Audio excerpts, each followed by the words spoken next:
Hey guys, it's Ashley, and today's video is going to be in Revelation chapter 17, so stick with me to hear what I have to say.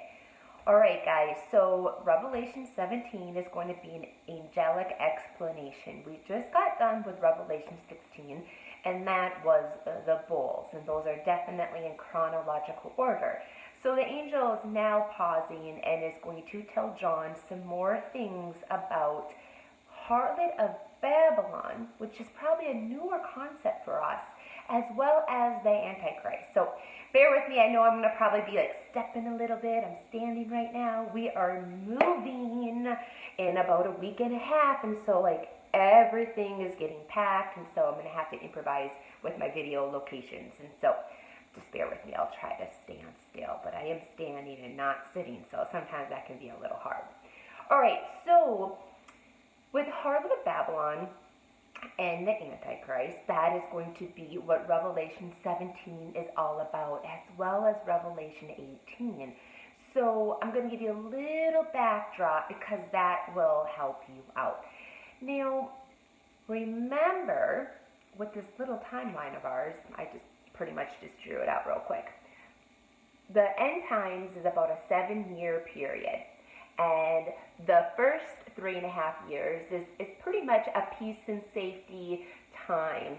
And then that Antichrist rises up in the middle of it, and he says that he is God. He makes people get the image of the beast, makes people worship an image of the Antichrist, and it's not good, okay? That is the abomination of desolation. Very important that you know what this is.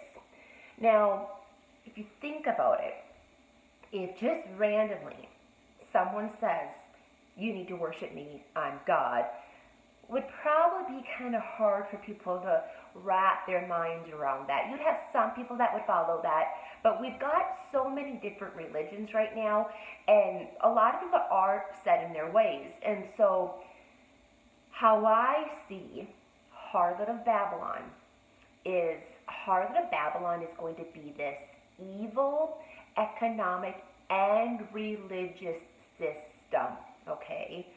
And it's going to have a one world order. Now, if we look at the religion aspect of harlot of Babylon, if it's a one world religion, it's bringing everyone down to the same playing field, right? I really see harlot of Babylon, the one world religion that will be behind this evil system, will be always lead to God. That will be the one world religion. I don't see it being a specific denomination as we know of right now. I just see it as a very, or not denomination, but a specific religion. Like, I don't see it being all Muslim or all Catholic or all whatever it is. I just see that the one world religion is going to be always lead to God. That's going to be how I'm looking at it. And it would make sense.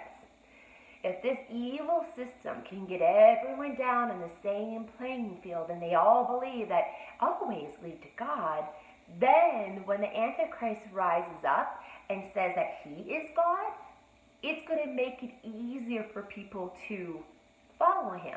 That's just my 2 cents on the religion aspect of harlot of Babylon. And like I mentioned, it's also going to be an evil economic system as well. We'll go more into depth with that in the next chapter. You see a little bit of harlot of Babylon in chapter 17 being with the economy, but not as much as the next chapter. So the question is, well, when does harlot of Babylon start to manifest? It starts to manifest right now. It is happening now as we speak. And I'm going to link an article on the bottom for you to look at, and I think that's going to help just shed some light on this whole topic of harlot of Babylon being a one world religion as well as an evil economic system. So if we go back to this, I see harlot of Babylon being before the 7 years even. So I'll write that down. And that's going to help you with Revelation 17. So harlot of Babylon is over here too. It's over here. I'll do a little arrow. And then it will be manifesting within the 7 years as well. Okay? Alright, so that's going to be some helpful information. So now let's get going. Verse 1. Then one of the 7 angels who had the 7 bowls came and talked with me, saying to me, so this is John. So one of those 7 angels that had the 7 bowls comes to John. This angel says, "Come, I will show you the judgment of the great harlot," the judgment of this evil economic and religious system who sits on many waters. Waters means just many nations, many peoples. Its influence is everywhere. Verse 2, with whom the kings of the earth committed fornication, and the inhabitants of the earth were made drunk with the wine of her fornication. A lot of big words there, but in simplicity, it's just saying leaders, people, nations, they're going to fall into this great harlot's evil system. And one thing just to note, this system, I believe its headquarters will literally be in the city of Babylon. Like, that will be the heart of it. But this evil system will be obviously across the world, as we just read. It's going to be, she's on many waters, meaning her influence will be massively everywhere. Verse 3. So he carried me away in the spirit, the angel carried John away in the spirit, into the wilderness. And I saw a woman, this is harlot of Babylon, sitting on a scarlet beast. This is the Antichrist, okay? So she is sitting on the Antichrist, which was full of names of blasphemy, having 7 heads and 10 horns. So she's sitting on this beast. She has words of blasphemy, obviously, on her, but so does the Antichrist. And this beast, the Antichrist, has 7 heads and 10 horns. We're going to talk more about that in just a few verses, okay? So you can just kind of visualize that. Verse 4. The woman was arrayed in purple and scarlet and adorned with gold and precious stones and pearls, having in her hand a golden cup full of abominations and the filthiness of her fornication. And on her forehead a name was written, Mystery, Babylon the Great, the mother of harlots, and of the abominations of the earth. Verse 6. I saw the woman, this evil system, this evil economic and religious system, drunk with the blood of the saints and with the blood of the martyrs of Jesus. And when I saw her, I marveled with great amazement. So another little side note to maybe help you just comprehend, like just seeing the word harlot and fornication. Like sometimes those words, you're like, we don't use those words a lot, and so it might be hard to process it. I had a friend, or have a friend, and she said in simplicity, she was saying how this harlot is a prostitute, right? That's another name for it. And what do prostitutes do? They cause you to cheat. Even if you're not married, they cause you to cheat because you're cheating on yourself, right? You're cheating on God. And so when you see harlot of Babylon, just think it is the system that is causing you to cheat on God. And that might just kind of help you just wrap your mind around just the words harlot of Babylon and the words fornication and whatnot. All right, so verse 7. But the angel said to me, why do you marvel? I tell you the mystery of the woman and the beast. So the angel saying, I'm going to tell you the mystery of this evil economic and religious system and the Antichrist that carries her, which has the 7 heads and 10 horns. So we're going to pause there. We're going to look at that scripture one more time. But the angel said to me, why do you marvel? I will tell you the mystery of the woman and the beast that carries her. That's what I want you to pay attention to. The Antichrist carries her. Now, if you think about riding something, like if I was to ride a horse, the horse doesn't carry me, right? I am in charge of the horse, and I ride the horse. I'm in charge. But how this is worded, the beast carries her, meaning the heart of Babylon only has so much reign. Really what's behind the heart of Babylon is the Antichrist. He is behind behind this evil system because he wants everyone to be in that same playing field. So then when he rises up and says he is God, he has more followers. That's how I see verse 7. All right, verse 8.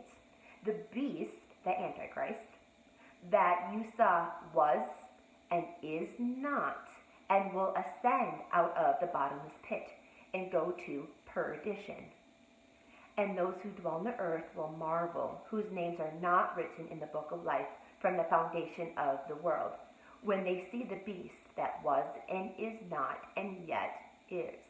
Now, I know there's a lot in there. We'll go more in depth with this later, my Bible study. Those who are not part of my Bible study, if you want me to go in depth with any of this, just let me know and I can do another video. But this video is it's a summary of Revelation 17. So I'm not going to go in depth with this right now. But I want you to pay attention of how the Antichrist is described, specifically at the very end of verse 8. So it says, the beast that you saw, or it says, when they see the beast, when they see the Antichrist, that was and is not and yet is. That description reminds you of something, doesn't it? How many times have we seen Jesus being described as who is and who was and who is to come? Well, this is the false Antichrist, right?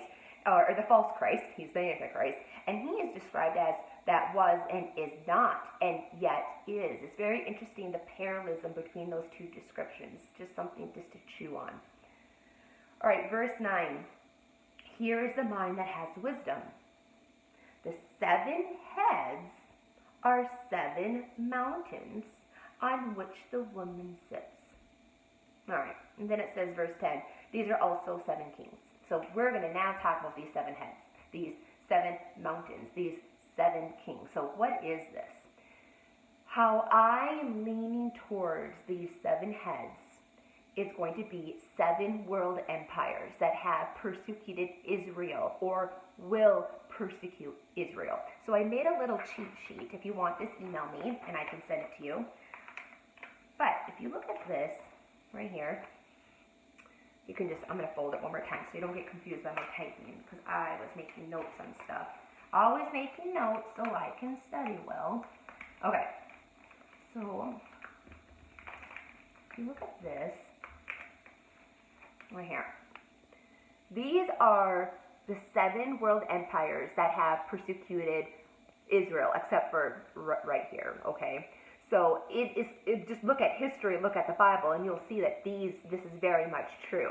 So Egypt persecuted Israel, and then Assyria persecuted Israel, then Babylon did, and then Persia did, and then Greece did, and then Rome did. Like, this is very evident that these nations, these empires, I should say, persecuted Israel.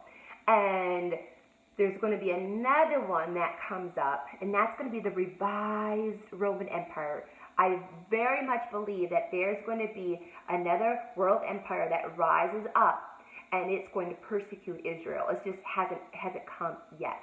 So that is how I see these 7 heads, these 7 mountains, these 7 kings. Yes. And so just kind of take that in, okay? Because now we're going to read something, and it's going to be a lot, but if you take it slow, it's going to make sense. So the angels just told John these 7 heads are 7 mountains. So mountains just means, in my mind, it's not real mountains. It's just mountains like nations. They're massive. They're big, okay? And he also says there's 7 kings. And of course, there was kings to all of these nations, right? And now he's going to go a little bit more in depth with these 7 heads. So, verse 10, I'll repeat the beginning of it. There are also 7 kings. 5 have fallen. 1 is, and the other has not yet come. I'm just going to pause there. 5 have fallen. 1 is, and the other has not yet come. So in John's day, like when he read this, the empire that was over Israel was Rome, okay? And of course he knew that. He knew that. So if we look at this, the angel is saying 7 have fallen. Well, it makes sense. These world empires at one time were over Israel, but they have fallen. They have fallen because now Rome is the one in charge. And that's what the scripture meant by one is. So one is right now over Israel. It would make sense. And it goes on and it says, and the other has not yet come. Well, it's the revised Roman Empire. It's not yet here. In John's day, and in our day, it's not here yet. Okay? Okay, that makes sense, right? Well, let's go on.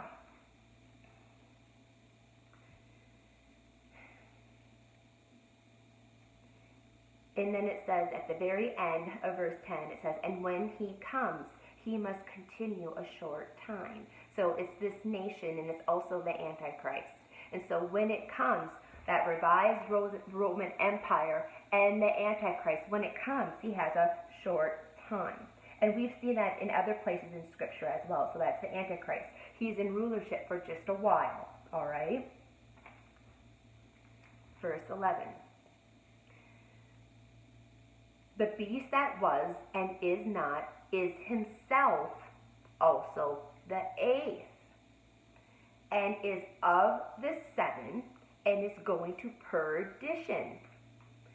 So how I look at that is, it says the beast, so the Antichrist that was and is not, is himself also the eighth. And so how I see that happening is, there's definitely going to be that revised, Roman Empire, and he is of this. He comes from this. But then when he stands up and says that he is God, and everyone worships him, it's like he's going to have his own empire, like right here. Like, we'll just call it the Antichrist Empire. So that's what I see as the eighth. But he is of the seventh, meaning he's coming from this. Okay, he's coming from this Roman Empire. So I know it's kind of a lot. Just chew on that for a little bit, okay? So now, verse 12. Then, or the 10 horns which you saw are 10 kings. So you're like, okay, now 10 kings, like what's going on? We'll read a little bit more and I'll explain it. The 10 horns which you saw are 10 kings, who have received no kingdom as yet, but they receive authority for 1 hour as kings with the beast. So what I see here is, these 10 horns are 10 kings. And well, what are they kings of? They're kings of nations, right? And so what I see happening is there's going to be a 10-nation confederation. There's going to be 10 nations that come together. And these 10 nations are actually from the Roman Empire. If you go and you just Google like Roman Empire and go to images, you're going to see all these nations that were a part of the Roman Empire, and you can maybe get an idea of who some of these nations could be. But I really believe this revised Roman Empire is going to be 10 nations, and they're going to make up this revised Roman Empire, and that is where the 10 nations are. Okay, they're like within this revised Roman Empire. If you look at verse 12 one more time, the 10 horns which you saw are 10 kings, who have received no kingdom yet, meaning like they're not here yet. They weren't there in John's time, and they're not here yet in our time. But they receive authority for 1 hour as kings with the beast, meaning they're going to rise up. And I really see that the Antichrist is amongst these 10 nations. He's definitely amongst these. So he's going to be coming from one of those 10 nations. I really strongly believe that. Verse 13. These are of one mind. So these nations are going to have the same mindset. They are going to love the Antichrist and follow him and do whatever he says. Like, they are going to be all about the Antichrist. So go on. And they will give their power and authority to the beast. So they give their power and their authority to the Antichrist. Verse 14. These will make war with the Lamb, and the Lamb will overcome them. For he is Lord of lords and King of kings, and those who are with him are called chosen and faithful. And so, of course, these 10 nations are going to make war with Jesus. That would just make sense, because they're obviously a part of the Antichrist and his army. Verse 15. Then he said to me, the angel said to John, the waters which you saw, where the harlot sits, are peoples, multitudes, nations, and tongues. We already talked about that. Verse 16. And the 10 horns which you saw on the beast, these will hate the harlot, make her desolate and naked, and eat her flesh, and burn her with fire. All right, this makes sense. So remember how I said I really see the heart of Babylon manifesting even way before the 7 years, and it's going to manifest all the way up to the abomination of desolation. So these 10 nations, remember, they are part of the Antichrist army. They're with him. They're going to be just using the harlot of Babylon. Same thing with the Antichrist. They're going to use her, and they're going to pretty much just throw her away and destroy her right around this period. She has to be destroyed because there's no longer a one world religion, because the Antichrist needs to rise up and says he is God. And that's why it says in here, again, in verse 16, the 10 horns, the 10 nations, which you saw on the beast, on the Antichrist, they will hate the harlot, make her desolate and naked, and eat her flesh and burn her with fire. It makes complete sense. That's what an evil leader does. Evil leaders use other people and nations to do what, they might be friends with them at first, but then they just destroy them and kill them. It is how things just work. And so, unfortunately, it's how they work.